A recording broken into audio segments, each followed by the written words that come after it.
Hello everybody, it's your boy Mark here, and we're going to be hopping right back into SC2VN. I'm actually feeling pretty great right now because I just got off of recording a very good episode of Five Nights at Freddy's, and you'll all see it soon. Last time it was the start of the VSL tournaments and stuff like that, and we finally had the whole group together, and well, aside from that like little cafe practice time where we all shortly split up, but other than that, let's hop right back into it.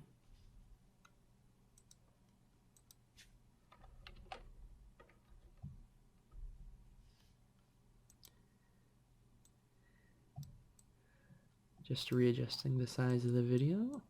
Don't mind me. There we go.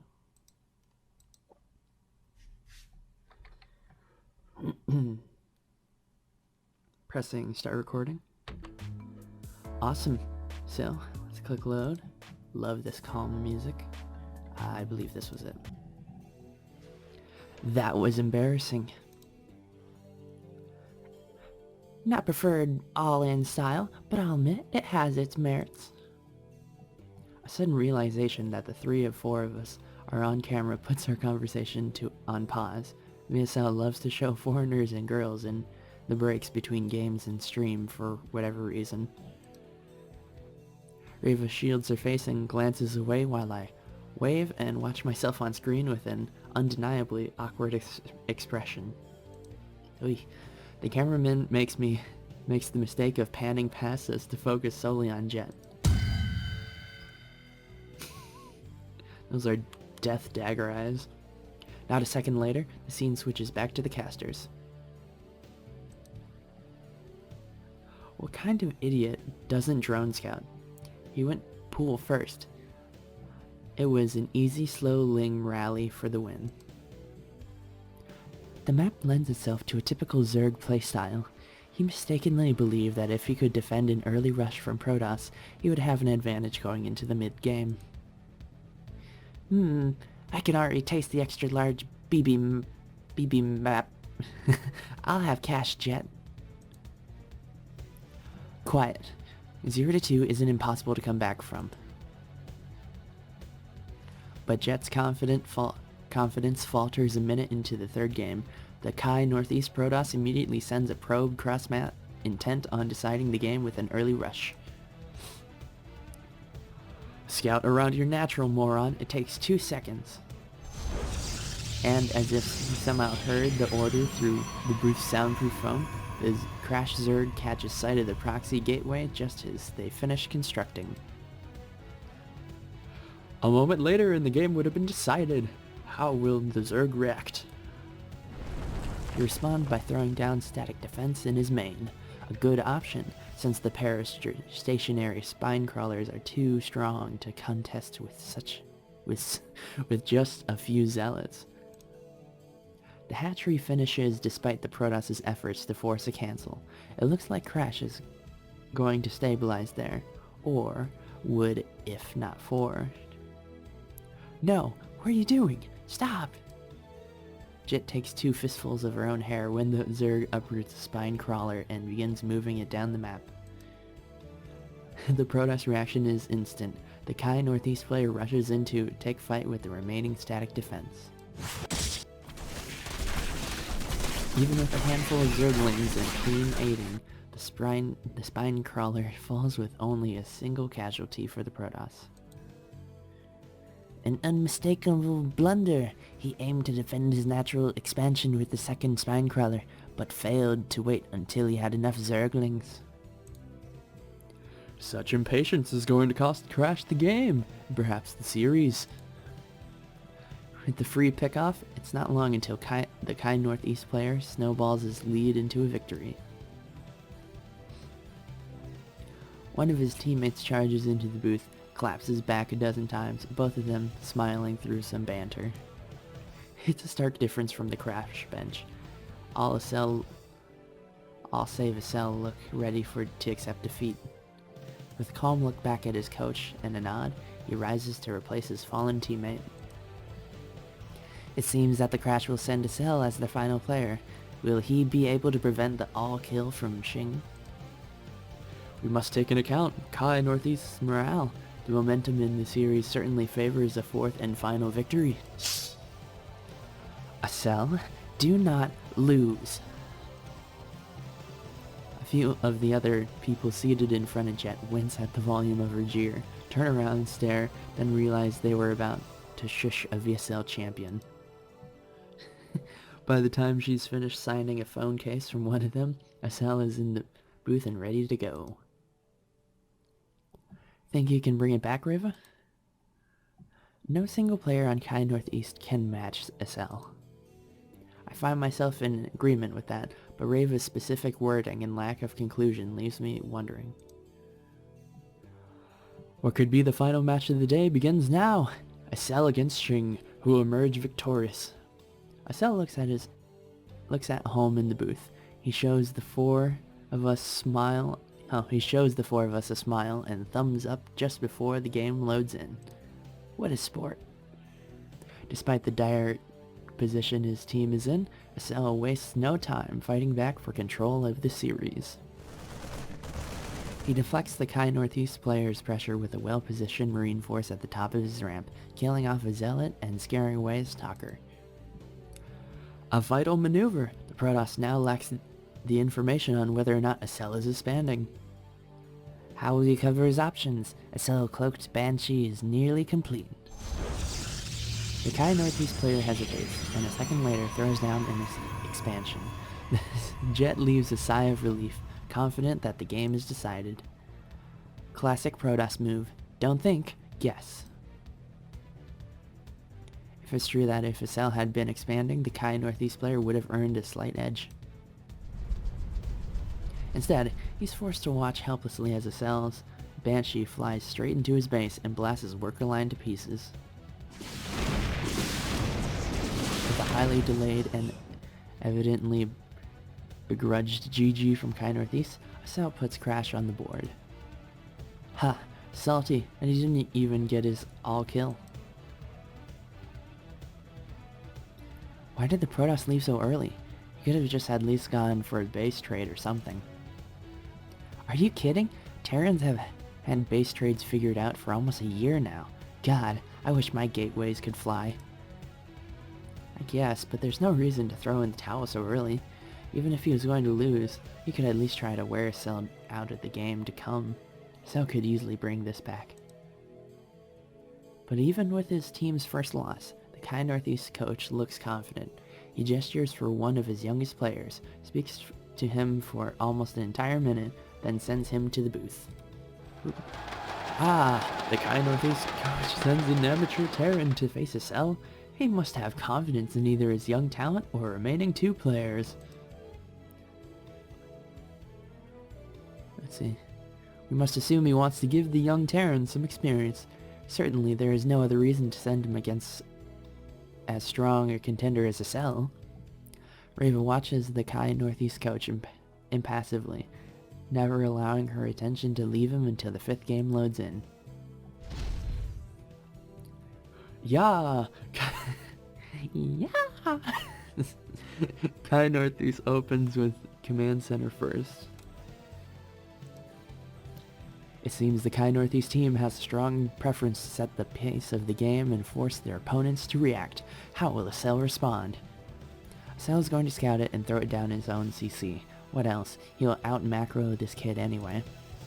Raven answers Jet with a nod, though not in a way that makes her seem particularly pleased. As predicted, Acel's thorough scout discovers the Kai Northeast Command Center early enough to stay in an economy-focused game. Even with the amateur Terran's slight advantage, Acel claws his way back onto even footing and claims a lead when he catches a drop en route to his base. Crash fans roar cheer while Acel charges his opponent's tank line in a way reminiscent of old Brood War Mehmet. Old habits die hard. Even with the game all but decided, the Kai Northeast Terrans remains until Acel moves forward to destroy his base. Just before offering his GG, the Kai Northeast amateur scans to reveal all of Acel's structures. As I thought. I wince as Jet belts out an ear-shattering cheer, and then turn to Reva. What do you mean? Kai Northeast will send their Terran race. Not such a hard guess, really.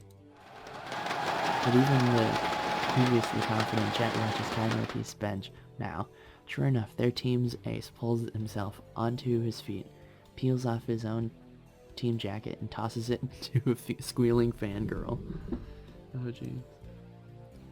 Did she just sniff it? I'm going to pretend I didn't see that. The Crash coach paces back and forth with his hands behind his back. His bench looks far more invested in the series than they did 2 games ago.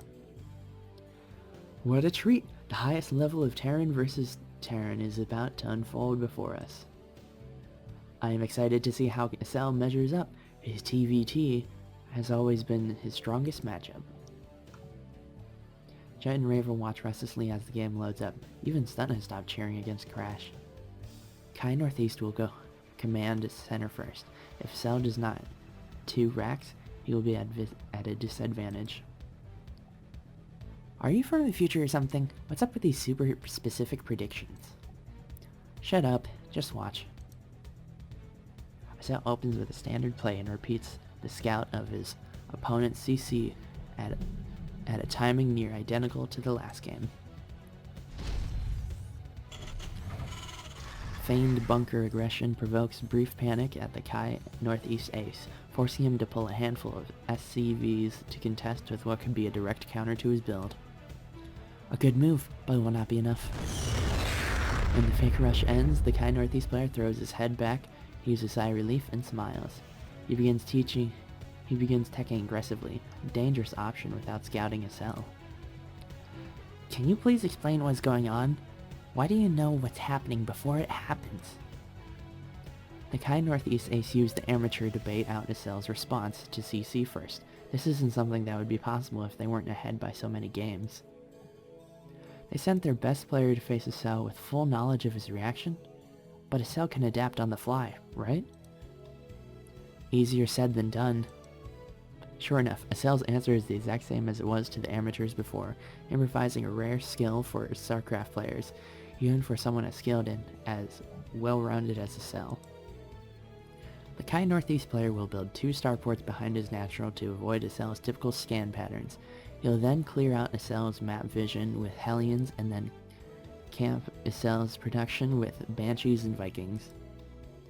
This isn't over. SL will scout the gas timings and might realize that something's off. But the strategy proves to be too specific for SL to cover without scouting directly. The missile turret in his worker line won't protect his production structures. SL scan misses the mark by mere pixels. There's no chance he'll be prepared in time. With the center of the map clear, the Kai Northeast Terran fly straight for SL's base. Unbelievable! We hardly seen such a unit composition, but it is the perfect answer in this scenario. The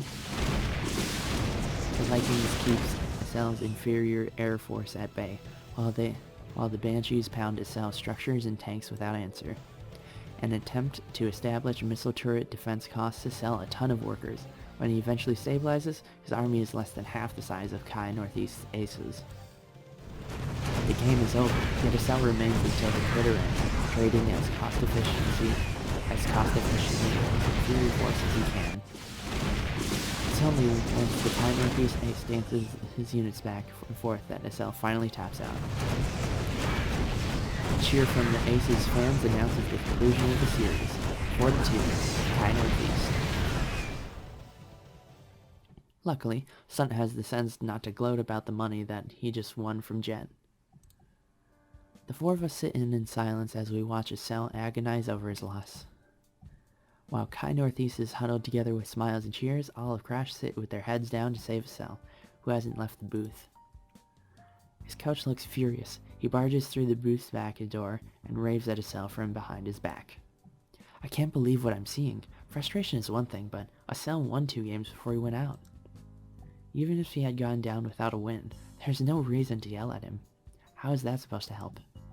Just as my anger on SL's behalf reaches the point I think to say something to Jet, SL rises from his seat and slides past his coach without so much as a glance in his direction. Should we go talk to him? Yeah, come on. The three Korean commentators are in the middle of winding down the series with a post-match analysis when we rise and exit through the studio's back door. We find Asel standing alone with a palm on his forehead. When he catches our footsteps, Asel turns to regard us all with his typical grin. I lost. Oh well. His carefree attitude is unique among professional gamers. If the average pro isn't angry or depressed by a loss, they're at least frustrated. Part of me wonders whether or not Asel is covering up his true feelings, but he seems genuinely fine. Bad luck, Asel. You played well. Yeah, thanks. What's the deal with your coach? He seems really upset with you. Asel scoffs, allowing the disgust in his voice to show on his face. He's useless, especially considering the job that I do his job for the team league. Busted my ass preparing for tonight. Picked out the builds and snipers and everything. Drilled the team for more than a week. And your coach has laid the blame for the loss at your feet. Asel nods and glances away. Spectators begin filtering out of the studio, offering us curious looks as they head outside. Looks like the studio is done for the night. It's ridiculous, and not a single person on Crash had the guts to back me up. I didn't switch from Brood War to suffer spineless teammates and a coach with an ongoing midlife crisis. And you shouldn't have to. Asel, ditch Crash and come coach for us. 4 pairs of eyes land on Jet, but all but Reva's bewildered. Asel recovers quickly before crossing his arms. You know I can't. I have a contract. It's not up until next year. A player contract. One that bars you from playing in star leagues for any team but Crash. Even so, I can't break the terms. I'm required to play for them.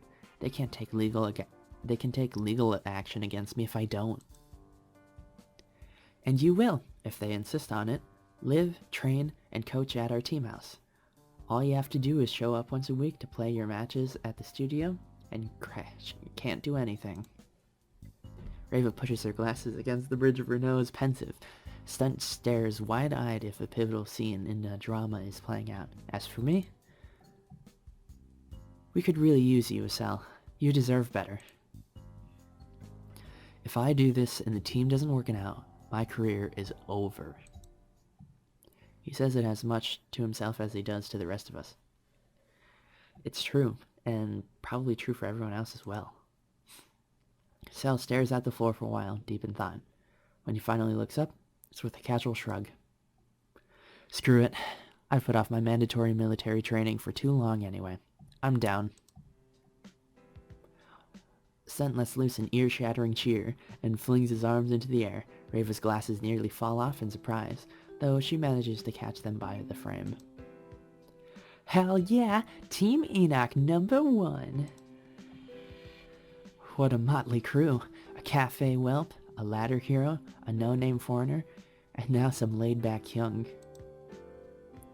You forgot a washed-up champ.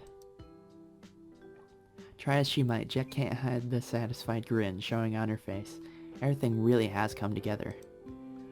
This is it. This is what I came to Korea for. The months of endless ladder, the late-night online tournaments. I'm on a team.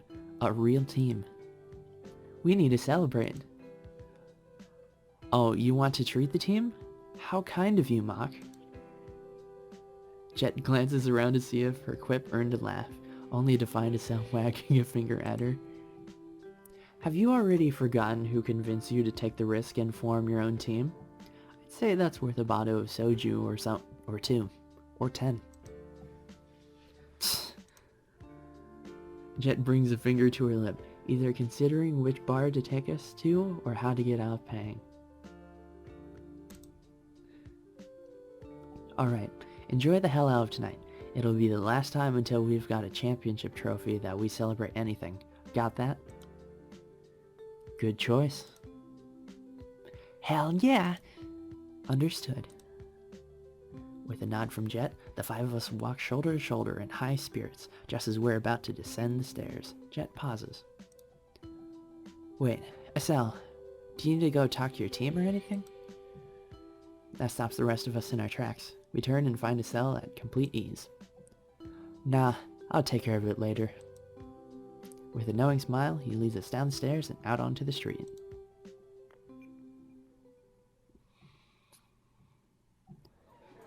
Alright. Wow, what an episode. Whew. We saw a very interesting team go against a different team, and a lot of things happen, and now we have Vassell as our team coach. And yeah, sounds like it's going to be a super fun matchup. Very colorful looking group we have fashion-wise, and I really enjoy that. Other than that, I hope you all enjoyed the episode. And yeah, please like, comment, and subscribe if you did. And yeah, see you all in the next one. Toodles!